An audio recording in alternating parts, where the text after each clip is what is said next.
अस्सलाम वालेकुम नाज़रीन, प्रोग्राम दी मिरर में अवां भली कार आऊं आहियां अवां जी मेज़बान रोशनी मेमण। नाज़रीन, सिंध के मुख़्तलिफ़ खातन में करप्शन, बदउनवानी और जालसाज़ी ते पाण खोड़ सारा प्रोग्राम करे चुका आहियूं।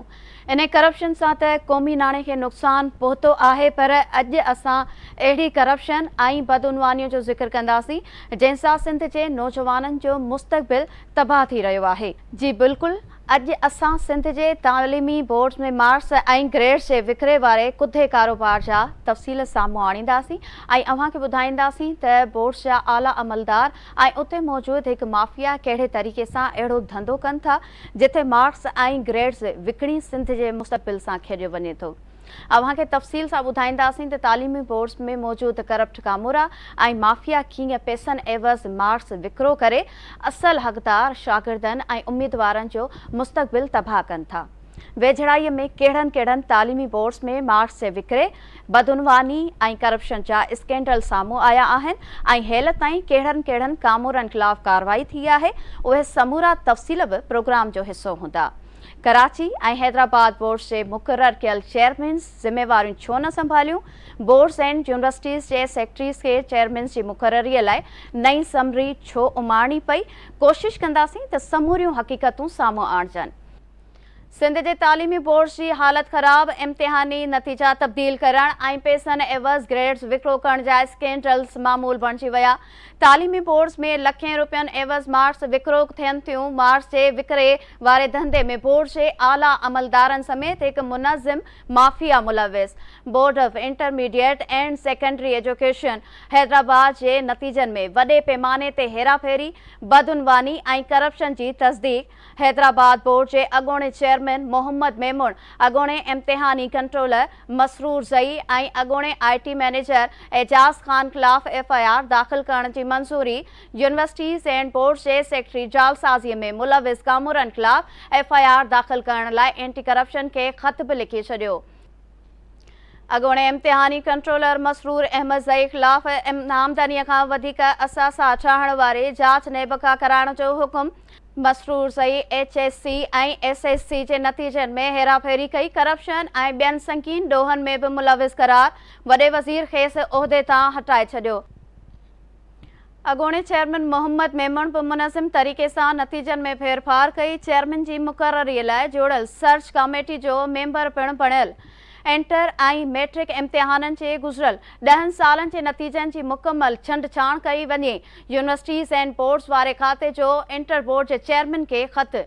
अगोणे IT मैनेजर एजाज खान खिलाफ FIR दाखिल कई वञे, छाकाणि त हुन फ्रॉड ज़रिए जालसाज़ी वारी डेटा तैयार कई। मुख़्तलिफ़ वक़्तन ते तालीमी बोर्ड्स में स्कैंडल ज़ाहिर थींदा रहा। कराची के इंटर और मैट्रिक बोर्ड के नतीजन में भी फेरफार थी। एंटी करप्शन FIRs भी दाखिल कयूं। कराची और हैदराबाद बोर्ड्स के मुक़र्रर कयल चेयरमैन्स ज़िम्मेवारियूं न संभालियूं। यूनिवर्सिटीज़ एंड बोर्ड्स के सेक्रेटरीज़ चेयरमैन्स की मुक़र्ररीअ लाइ नई समरी मोकिले छॾी। सिंध के तालीमी बोर्ड्स की तबाही और मार्क्स विकिरो करण वारे अनोखे कारोबार से ॻाल्हि लाइ स्टूडियो में मौजूद है KTN न्यूज़ जो सीनियर रिपोर्टर सगीर चांडियो। वॾी महिरबानी सगीर टाइम ॾियण लाइ। सगीर, सब खां पहिरीं इहो ॿुधाइजो त सिंध के तालीमी बोर्ड्स में इम्तिहानी नतीजा तब्दील करण और पैसनि एवज़ ग्रेड्स विकिरो करण वारे कुधे कारोबार बाबत अव्हां वटि कहिड़ी ॼाण आहे ऐं इहो ॿुधाइजो त उहे स्कैंडल सब खां पहिरियां कॾहिं ऐं कीअं ज़ाहिर थिया आहिनि? वही मेहरबानी रोशनी। सिंध जे तालीमी जेके बोर्ड्स आहिनि उन्हनि जी हालत तमामु घणी ख़राब आहे, छाकाणि जो कॾहिं उन्हनि जा मुस्तक़िल बुनियादनि ते जेके उहे चेयरमैन कोन था लॻनि। जेकॾहिं उहे चेयरमैन्स लॻाया वञनि था त उहे करप्ट तरीन हुजनि था ऐं इहे माज़ी में जेके वॾे अरसे खां इन्हनि जा स्कैंडल्स जेके उहे ज़ाहिर थियनि था। सही। नौजवाननि जा जेके उहे इम्तिहानी नतीजा जेके उहे तब्दील करे उन्हनि जे मुस्तक़बिल सां जेको उहो खेॾियो पियो वञे। हिकिड़े जालसाज़ी ऐं फ्रॉड जे तहत जिन घटि मार्कूं खयूं उन्हनि खे पैसनि एवज़ जेके उहे टॉप जा जेके उहे ग्रेड ॾेई करे उहे ग्रेड विकिरो कया वञनि था। इहो हिकिड़ो कुधो कारोबार आहे ऐं सिंध में जेके हिन वक़्तु 7 जेके उहे तालीमी बोर्ड्स आहिनि। कराची में जेको आहे उहो इंटर बोर्ड अलॻि आहे ऐं मैट्रिक बोर्ड अलॻि आहे। बाक़ी डिवीज़ननि में जेके उहे इंटर मैट्रिक जेके बोर्ड्स आहिनि उहे गॾियल आहिनि सही। त उन्हनि जी हालत जेका आहे उहा हिन वक़्तु तमामु घणी ख़राबु आहे ऐं माज़ी में बि जेके आहिनि उहे स्कैंडल्स ज़ाहिर थींदा रहिया आहिनि। मां तव्हांखे ॿुधाईंदुसि मैट्रिक बोर्ड कराची में जेके आहिनि उहे अॻु में बि इन में हिकिड़ो स्कैंडल ज़ाहिर थियो। अनवार ज़ई उन स्कैंडल्स जो जेको आहे उहो ज़िम्मेवार करार ॾिनो वियो। उनखे 2 साल जी कान उहा जेल बि काटणी पई। सही। उन खां अलावा इंटर बोर्ड कराची में बि जेको आहे उहो साॻी सूरत हाल रही। पैसनि एवज़ जेके आहिनि उहे मार्कूं ॾिनियूं वञनि थियूं ऐं उन्हनि खे जेके आहिनि उहे टॉप लेवल जा ग्रेड जेके आहिनि उहे ॾिना वञनि था। ईअं हिकिड़ा इम्तिहानी नतीजा जेके आहिनि उहे तब्दील थींदा रहनि था ऐं उन में इमरान चिश्ती जेको आहे उहो उन में सस्पेंड थियो। उन में उन वक़्त जा जेके चेयरमैन्स ऐं इम्तिहानी कंट्रोलर हुया उहे बि जेके आहिनि उन्हनि खे उहिदनि तां हटायो वियो। त ताज़ो जेको आहे उहो हैदराबाद में बि अहिड़े क़िस्म जो स्कैंडल्स ज़ाहिर थियो आहे। त हीअ जेको ख़ुदो कारोबार आहे थोरो अनोखो आहे ऐं इन में न सिर्फ़ु जेको आहे हीअ करप्शन कनि था पर असांजे जेके सिंध जे नौजवाननि याने उन्हनि शागिर्दनि जे मुस्तक़बिल सां बि जेके आहिनि उहे खेॾे रहिया आहिनि। जेकी डफर क़िस्म जा जेकी मतिलबु शागिर्द आहिनि जिन जूं मार्कूं तमामु घटि आहिनि उन्हनि खां जेके ॻरी रिश्वत वठी करे उन्हनि खे ए ग्रेड ॾेई छॾनि था। उन्हनि जूं मार्क जेके फेल थियल शागिर्द आहिनि उन्हनि खे जेको उहो पास करे छॾनि था। हीअ हिकिड़ो कुधो कारोबार आहे। इन कुधे कारोबार में जेके आहिनि हिकिड़ी वॾी बोर्ड जी जेका आहे उहा माफ़िया आहे ऐं हिकिड़े मुनज़िम तहत जेको आहे इहो हिकिड़ो फ्रॉड थिए थो ऐं इन फ्रॉड में मुलविस जेके माण्हू आहिनि उन्हनि जे ख़िलाफ़ु का असराइती कार्रवाई न थियण जे करे इहे स्कैंडल्स जेके आहिनि उहे ख़तमु न थी सघिया आहिनि। जेकॾहिं इन्हनि जो सही नमूने सां चेक एंड बैलेंस रखियो वञे हा अॼु ऐं माज़ी में बि रखियो वञे हा त अॼु इहे स्कैंडल्स जेके आहिनि उहे ज़ाहिर न थियनि हा। ऐं कॾहिं इंटर बोर्ड कराची जो जेको आहे स्कैंडल ज़ाहिर थिए थो, कॾहिं मैट्रिक बोर्ड जो थिए थो, हाणे जेको आहे उहो वरी हैदराबाद इंटर ऐं मैट्रिक बोर्ड जो जेको उहो स्कैंडल्स ज़ाहिर थियो आहे। हालांकि जांच कंदड़ इदारा बि जेके आहिनि इन्हनि जे ख़िलाफ़ु जेका आहे उहा FIRs बि दाख़िल करे चुका आहिनि पर उन जे बावजूदि जेके आहे इन्हनि में सुधारा न पिया अचनि तालीमी बोर्डनि में। उन्हनि जा चेयरमैन बि जेके आहिनि उहे सिफ़ारिशी रखिया वञनि था। उन में जेके आहिनि मुख़्तलिफ़ धुरियूं जेके आहिनि उन में मुलविस आहिनि। इन करे जेका आहे उन्हनि ख़िलाफ़ु असराइती कार्रवाई कान पई थिए। अच्छा, जीअं अवां ॿुधायो त मुख़्तलिफ़ वक़्तनि ते अहिड़ा स्कैंडल्स साम्हूं ईंदा रहिया आहिनि। हाणे इहो ॿुधाइजो त मार्क्स विकिरो करे हक़दार नौजवाननि जो मुस्तक़बिल तबाह करण में रुगो बोर्ड जा अमलदार मुलविस आहिनि या उन्हनि पुठियां के ॿिया बि हथ आहिनि? ॾिसो, साम्हूं त जेके आहिनि उहे बोर्ड जा जेके अमलदार आहिनि उन्हनि जो फेस अचे पियो उहे ई जेके आहिनि इहे फ्रॉड कनि था पर जेकी सियासी शख़्सियतूं आहिनि उन्हनि जो बि बोर्ड इन्हनि अमलदारनि ते जेको आहे उहो हथु आहे। त इन करे जेके आहिनि इहे मुख़्तलिफ़ जेके आला अमलदार आहिनि जेके बोर्ड्स जा उहे अहिड़े क़िस्म जो जेको आहे उहो कुधो कारोबार जेके आहिनि उहे कंदा रहनि था। जेका असांखे मालूमात मूं जेका हासिलु कई आहे त इहा हर साल जेके आहिनि उहे इन्हनि मार्कनि में जेके आहिनि उहे फ्रॉड कनि था। ए ग्रेड A1 ग्रेड या अहिड़े क़िस्म जो जेको अगरि ग्रेड हासिलु करिणो आहे शागिर्दनि खे त उहे जेके पैसा ॾेई करे ग्रेड हासिलु करे वञनि था। त हाणे उन्हनि जो जेको रेट आहे हाणे A ग्रेड जो जेको रेट उहो 1 लख रुपया ॿुधाए वञे थो। ऐं उनखां अलावा अगरि तव्हांखे A1 ग्रेड जे लाइ जेका 2 खां 3 लख रुपया जेके आहिनि उहे बोर्ड जा अमलदार जेके आहिनि उहे वठंदा आहिनि। उनखां अलावा जेकी फेल थियल शागिर्द आहे उनखे पास करण जे लाइ 3 लख रुपया जेके आहिनि उहे वरिता वञनि था। सही। त ईअं ई जेके ख़ासि तौर ते जेकी कराची में इहो तमामु वॾो फ्रॉड जेको आहे उहो थिए थो।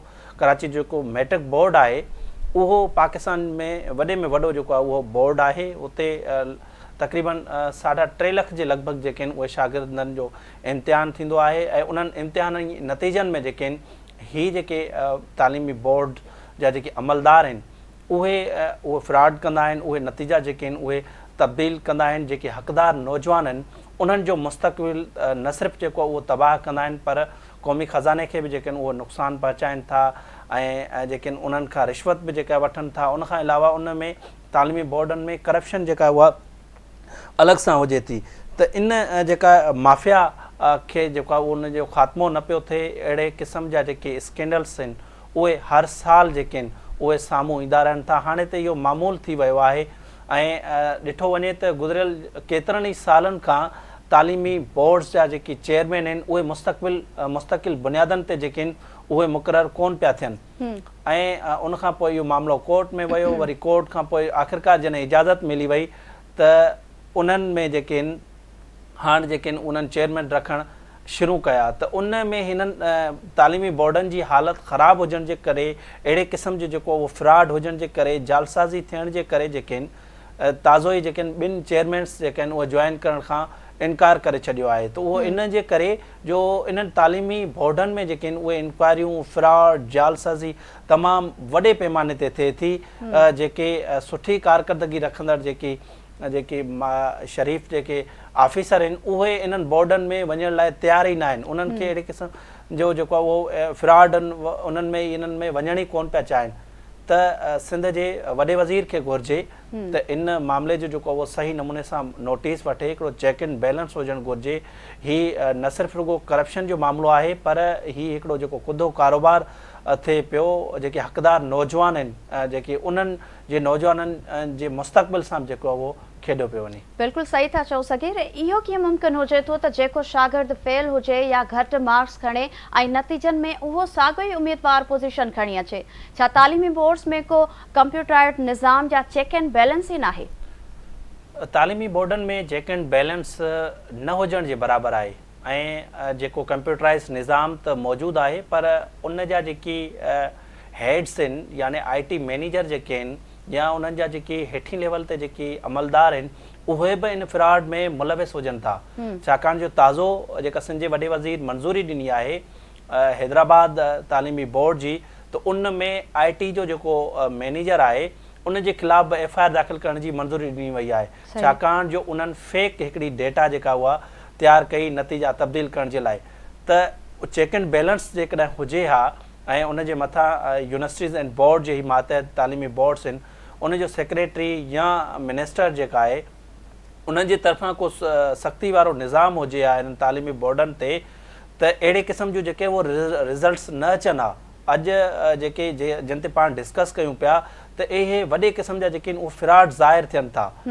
त उन में इहे कंप्यूटराइज़ निज़ाम जेके हलाईंदड़ जेके माण्हू आहिनि याने जेके उते IT जा जेके एक्सपर्ट्स जेके वेठल आहिनि उहे बि इन्हनि फ्रॉड्स में मुलविस आहिनि। उन्हनि मां तव्हांखे ॿुधायो त हिकु मुनज़िम माफ़िया आहे। उन मुनज़िम माफ़िया में जेके आहिनि उहे इम्तिहानी कंट्रोलर, IT जा इंचार्ज ऐं मतिलबु हेठें ग्रेड जा जेके माण्हू बि जेके आहिनि उहे चेयरमैन खां वेंदे हेठें ग्रेड जा माण्हू बि इन माफ़िया सां जेके आहिनि उहे मुलविस आहिनि। हिकिड़ो मुनज़िम माफ़िया आहे। उन मुनज़िम माफ़िया खे हिकिड़ी सियासी शख़्सियतूं बि जेके आहिनि उन्हनि जो बि जेको हथु जेको आहे मौजूदु आहे उन्हनि जो। त उन जे करे जेके आहिनि हिकिड़ो ही फ्रॉड हले पियो, कुदो कारोबार हले पियो ऐं उन जो जेको आहे ख़ात्मो न पियो थिए। ॾींहें ॾींहुं जेको आहे उहो इहे स्कैंडल्स जेके आहिनि उहे वधनि पिया, उन जो ख़ात्मो न पियो थिए।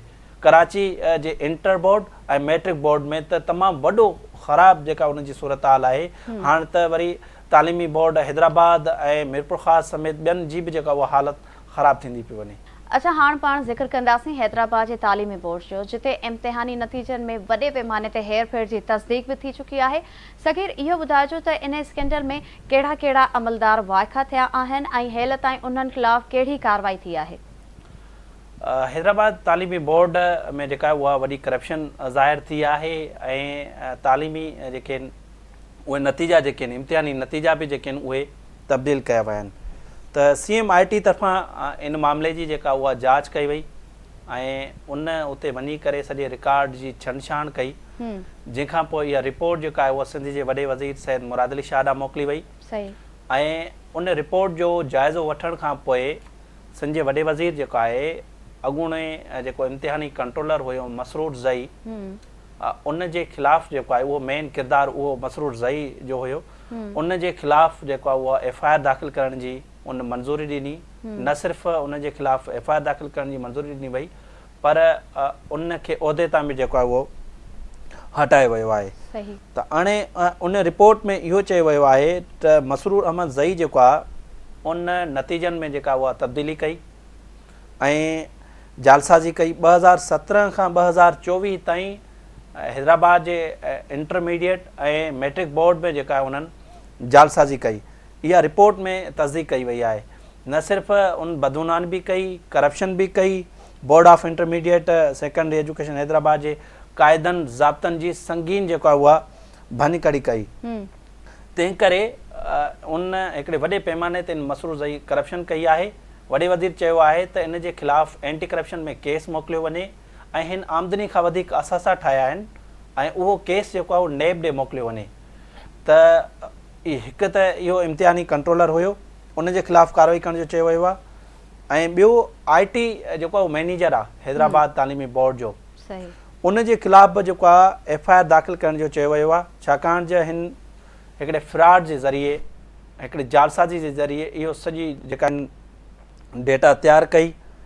इन जी मुक़ररी जे दौरान जेको आहे हिन करप्शन कई। इन IT मैनेजर हुयो एजाज़ ख़ान, उन जे ख़िलाफ़ जेको आहे उहा कार्रवाई करण जो चयो वियो आहे ऐं उन जे ख़िलाफ़ FIR दाख़िल करण जो चयो वियो आहे। संजय वॾे वज़ीर चयो आहे त एजाज़ ख़ान जेको अॻूणो IT मैनेजर आहे, इन बि आमदनी खां वधीक असासा ठाहिया आहिनि, इन जो केस नेब ॾांहुं ट्रांसफ़र कयो वञे। यानी इहे ॿई ॼणा जेके ॿई कामुरा आहिनि, उन्हनि खे जेको उन जो केस नेब ॾांहुं ट्रांसफ़र करण जो वॾे वज़ीर चयो आहे। सही। त उनखां अलावा जेको आहे जूनियर क्लार्क जावेद जाम, उन जे ख़िलाफ़ु FIR करण जो चयो वियो आहे ऐं अॻूणो चेयरमैन आहे मोहम्मद मेमण, उन जे ख़िलाफ़ जेको आहे उहो FIR दाख़िल करण जो चयो वियो आहे। त इहे जेके माण्हू आहिनि जन इहो फ्रॉड कयो ऐं उन फ्रॉड में तव्हांखे मूं ॿुधायो त जेकी मैट्रिक जो इम्तिहान हुयो, जेको रिपोर्ट में चयो वियो आहे CMITG में जेको मैट्रिक जो इम्तिहान हुयो, उन 2024 वारो उन जो 447 जेके फॉर्म आहिनि उहे गैरक़ानूनी तौर ते हिननि अपलोड कया, उहे बि कैंसल थियणा आहिनि, अञा न थी सघिया आहिनि। जंहिंजे नतीजे में जेका आहिनि तक़रीबन इहे ॿुधाइनि पिया त 37 लख रुपयनि जी जेका उहा उन जो नुक़सानु थियो आहे ऐं उनखे जेको उहो कैंसल करणा आहिनि इहे फॉर्म। ऐं वॾे वज़ीर इन में इहो बि चयो आहे त 10 सालनि जी हाणे इन रिकॉर्ड जी जेका उहा छंछाण बि थींदी, छाकाणि जो इहो फ्रॉड जेको आहे सिर्फ़ु इहो 2024 जो न हूंदो, उन जेको आहे थोरो पोयनि सालनि जो बि जेको आहे जाइज़ो वठण जो चयो आहे त गुज़िरियल 10 सालनि जे दौरान ॿुधायो वञे त हैदराबाद जे तालीमी बोर्ड्स इंटर ऐं मैट्रिक बोर्ड में केतिरी जेका उहा करप्शन थी आहे, कहिड़ा नतीजा जेके केतिरनि शागिर्दनि जा नतीजा तब्दील थिया आहिनि इम्तिहानी, ऐं उन में कहिड़ा कहिड़ा चेयरमैन इम्तिहानी कंट्रोलर ऐं ॿिया अमलदार जेके आहिनि उहे मुलविस आहिनि। त उन ते जेको आहे उन्हनि इम्प्लीमेंट करणु शुरू करे छॾियो आहे। यूनिवर्सिटीज़ एंड बोर्ड जे सेक्रेटरी अब्बास बलोच जेको आहे उन वॾे वज़ीर जे इन रिकमेंडेशन ते जेके हुकुम उन वॾे वज़ीर जारी कया आहिनि, उन ते जेको आहे उन लाॻापियल तालीमी बोर्ड खे जेका उहो ख़त बि लिखियो वियो आहे ऐं एंटी करप्शन जे चेयरमैन खे बि ख़त लिखियो वियो आहे त इन्हनि जेके फ्रॉड में मुलविस माण्हू आहिनि उन्हनि जे ख़िलाफ़ु FIR दाख़िल कई वञे ऐं आमदनी खां असासा जेके वधीक इन्हनि ठाहिया आहिनि उन्हनि जो केस नेब ॾांहुं जेको आहे उहो ट्रांसफ़र कयो वञे। त हीअ जेके आहिनि उहा तमामु अहम जेको उहो स्कैंडल्स ज़ाहिर थियो आहे ऐं इहो हिकिड़ो फ्रॉड आहे। पहिरीं त कराची में मूं तव्हांखे ॿुधायो त कराची जे इंटर बोर्ड ऐं मैट्रिक बोर्ड जी हालत ख़राबु आहे, उते जेके आहिनि तमामु वॾो जेको आहे उहो माफ़िया मौजूदु आहे, पर हैदराबाद में बि अहिड़े क़िस्म जी माफ़िया जी निशानदेही थी आहे। उते बि जेके आहिनि इहे तालीमी बोर्डनि जी हालत ख़राबु आहे ऐं वॾे वज़ीर खे चेक एंड बैलेंस रखण जी सख़्तु ज़रूरत आहे। बिल्कुलु जांच थियणु घुरिजे। सगीर हैदराबाद बोर्ड जे अॻूणे चेयरमैन मोहम्मद मेमण ऐं ॿियनि ख़िलाफ़ एंटी करप्शन खां सवाइ नेब जांच करे पियो। हेल ताईं थियल जांच जो नतीजो कहिड़ो निकितो आहे? ही त अञा ताईं शुराइती मामिलो आहे ऐं CMIT जी पहिरीं रिपोर्ट आई, उन रिपोर्ट जी बुनियाद ते हिन वक़्तु जेको आहे यूनिवर्सिटीज़ एंड बोर्ड फ़िलहाल मसरूर ज़ई जे जेका उहो ख़िलाफ़ु कार्रवाई कई आहे ऐं उनखे उहिदे तां जेको आहे उहो हटायो वियो आहे। सही। ऐं उन्हनि यूनिवर्सिटीज़ एंड बोर्ड उन्हनि लाॻापियल तालीमी बोर्डनि खे इहे हिदायतूं जारी कयूं आहिनि त इन्हनि जे ख़िलाफ़ु खातेवार जेका उहा कार्रवाई बि शुरू कई वञे। सही। जेतिरे क़दुरु जेका चेयरमैन जी ॻाल्हि हले पई, जेको इंटरमीडिएट ऐं सेकेंडरी बोर्ड जो चेयरमैन हुयो मोहम्मदीन मेमण, उन जे ख़िलाफ़ु जेको आहे उन्हनि FIR दाख़िल करण जो चयो आहे संजय वॾे वज़ीर, ऐं उन में इहो ॼाणायो आहे त हिन इम्तिहानी नतीजनि में जेको आहे उहा हिकु मुनज़िम तरीक़े सां जेका उहा फेरफार कई आहे। इहा जेका उहा CMIT जी रिकमेंडेशन हुई, उन रिकमेंडेशन जी बुनियाद ते universities and board chairman anti corruption खे अञा ख़त लिखियो आहे उन ख़त में इहो चयो आहे त मोहम्मद मेमण खे जे ख़िलाफ़ु जेको आहे उहो केस दाख़िल कयो वञे। त एंटी करप्शन अञा ताईं जांच शुरू नाहे कई ऐं इहा रिपोर्ट बि जेका उहा काल्ह ई जेका उहा ज़ाहिर थी आहे। ऐं एंटी करप्शन हाणे ॾिसणो इहो आहे त पहिरीं बि पंहिंजे नाज़रीन खे ॿुधायूं त अहिड़े क़िस्म जा स्कैंडल्स ज़ाहिर थींदा रहिया आहिनि। एंटी करप्शन में बि जेके आहिनि इमरान चिश्ती हुजे या जीअं मूं तव्हांखे ॿुधायो त जेको जेल बि काटे चुको आहे पंहिंजो ज़ई साहब, जेको इन मसरूर ज़ई जो उहो भाउ ॿुधायो पियो वञे त उन इहे जेल बि विया आहिनि, पर उन जे बावजूदि ही स्कैंडल्स जेके आहिनि उहे बंदि न पिया थियनि। ॾींहों ॾींहुं जेके आहिनि उहे स्कैंडल्स ज़ाहिर थींदा वञनि पिया ऐं इन जो हिकिड़ो तरीक़ेकार हुजणु घुरिजे ऐं इन जो IT सिस्टम जेको आहे उहो मज़बूत हुजणु घुरिजे, चेक एंड बैलेंस हुजे त जीअं जेके नौजवाननि जो जेको मुस्तक़बिल उहो तबाह न थिए। वॾी महिनत सां जेके आहिनि सॼो साल पढ़ी करे ग़रीब माण्हू जेके आहिनि उहे टॉप लेवल हासिल कनि था, उन्हनि जो हक़ मारे करे पैसनि एवज़ ते जेके आहिनि ॿियनि जेके नाहिल जेके नौजवान आहिनि जेके सॼो साल महिनत बि न पिया कनि, उहो पैसनि एवज़ जेके आहिनि उहे A ग्रेड हासिल कनि था, A1 ग्रेड हासिल कनि था, या जेके फेल थियल शागिर्द आहिनि उहे पास थी वञनि था। जेके ग़रीब शागिर्द आहिनि जेको सॼी साल महिनत कनि था, उन्हनि जो हक़ मारे करे इहे जेकी माफ़िया आहे उन्हनि खे इन्हनि नौजवाननि खे जेको आहे उहा नाहिल नौजवाननि खे अॻिते आणे थी। अच्छा सकीर, हैदराबाद बोर्ड में मैट्रिक ऐं इंटर जे नतीजनि में हेरा फेरीअ खां पोइ यूनिवर्सिटीज़ एंड बोर्ड्स वारे खाते में तालीमी बोर्ड्स खे लिखियल ख़त में छा चयो वियो आहे ऐं उन बाबति बि नाज़रीन खे तफ़सीलुनि खां आगाह कजो।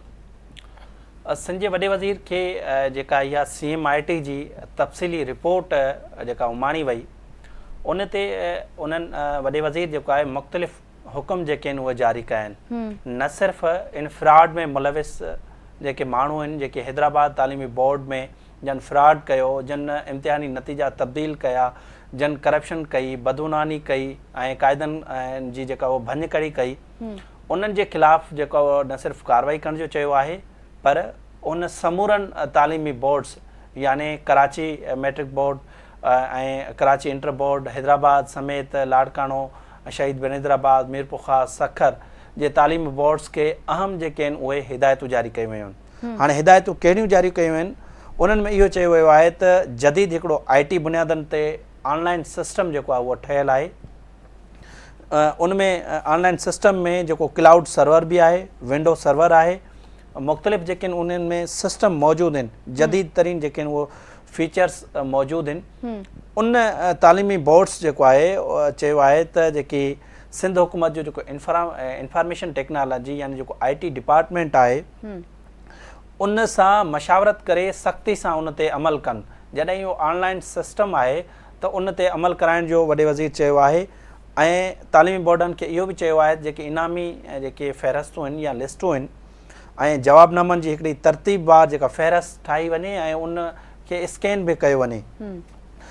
किन शागिर्दनि खे जेको इनाम मिलनि था या उन जो जेको बाक़ाइदे सां हिकिड़ी लिस्ट या तफ़सील जेके आहिनि उहे शामिलु कया वञनि। पर ॻाल्हि हिते इम्प्लीमेंट जी अची वञे थी जेसिताईं तव्हांजा जेके उते IT माहिर वेठा आहिनि, जीअं मूं तव्हांखे ॿुधायो त हीउ जेको एजाज़ ख़ान आहे IT मैनेजर, उहो अहिड़े क़िस्म जा माण्हू तालीमी बोर्ड जा इन फ्रॉड में मुलविस हूंदा त इहो फ्रॉड जेके कीअं रुकिजी सघंदो। वॾे वज़ीर जी जेका उन ते उहो ॼाणायो आहे उन्हनि ते त अगरि इम्प्लीमेंट न कयो वियो त उन्हनि जे ख़िलाफ़ बि कार्रवाई कई वेंदी। पर इन फ्रॉड में जेके आहिनि उहे IT सिस्टम जा यानी जेके सिस्टम जा माण्हू आहिनि उहे बि इन में मुलविस आहिनि। तंहिं करे हिकिड़ी आला सतही कमेटी जोड़णु घुरिजे ऐं इहो ॾिठो वञे त इहो कीअं हिकिड़ो फ्रॉड थिए थो, कीअं लखें रुपया जेके आहिनि उहे वठी करे जेके आहिनि फेल थियल शागिर्द जेके आहिनि उहे पास थी वञनि था, A1 जेके आहिनि उहे ग्रेड हासिल कनि था, A ग्रेड हासिल करे वञनि था।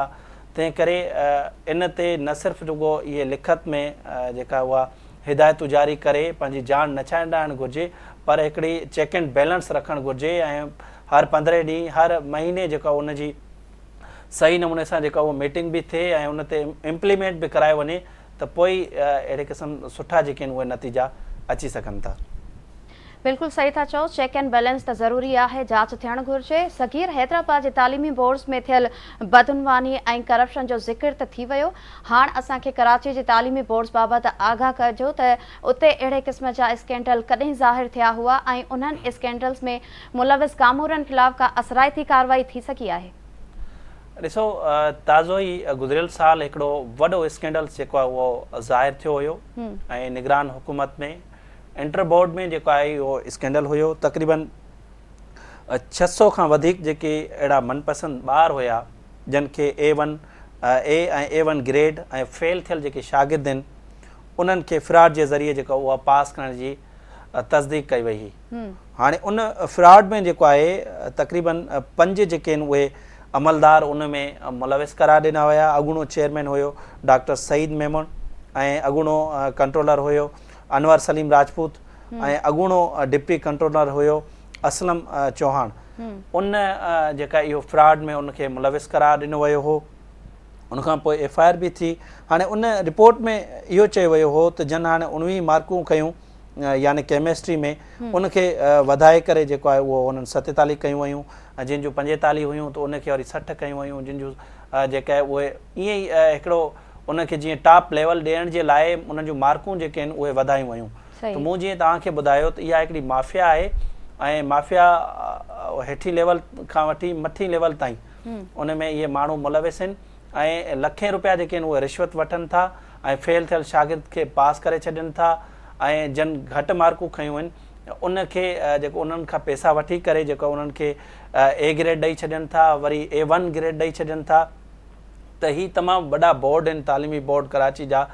मूं ॿुधायो त जीअं इम्तिहानी बोर्ड जा जेके आहिनि उहो नतीजा जेके आहिनि इम्तिहानी नतीजा उहे तब्दील थींदा रहनि था ऐं मूं तव्हांखे इहो नालो ॿुधायो त ज़ई साहब जेको आहे अनवार ज़ई जेको मसरूर ज़ई जो जेको उहो भाउ ॿुधायो पियो वञे त उहो ऑलरेडी जेको उन फ्रॉड में मुलविस हुयो ऐं इमरान चिश्ती जेका आहे उहो इन में फ्रॉड में मुलविस हुयो। त हिकिड़े जेको आहे उहो मुनज़म तरीक़े सां जेको आहे इहे फ्रॉड थियनि था ऐं उन में ताज़ो ई जेको आहे इंटर बोर्ड कराची जो जेको आहे उहो चेयरमैन बि जेको आहे उहो मुक़ररु कयो वियो पर उन जॉइन ई न कयो मिसबा थुनियो साहब।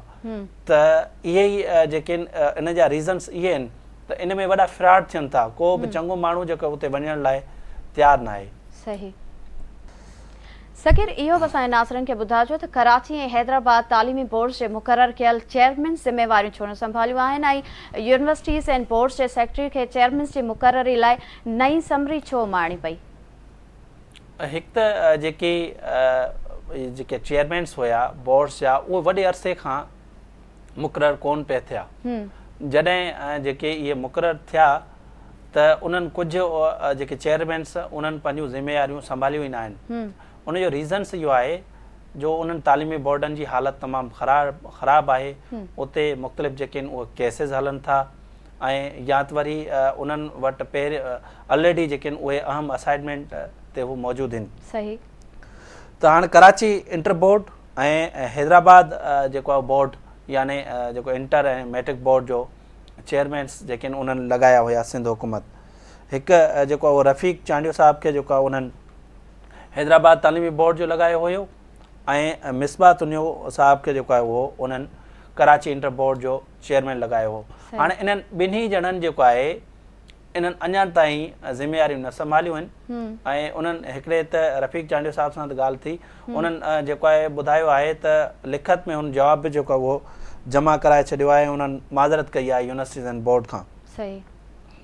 त उन में हाणे इहो ॼाणायो आहे रफ़ीक अमन चांडियो साहब जेको ख़तु लिखियो वियो आहे उनखे यूनिवर्सिटीज़ एंड बोर्ड जे सेक्रेटरी खे त उन्हनि सिंध सरकार जेको आहे उहो ताज़ो ई उनखे हिकिड़ी रिथाबंदी वारे खाते में जेको आहे डायरेक्टर जनरल मुक़ररु कयो आहे जिते हुन कमु शुरू करे छॾियो आहे।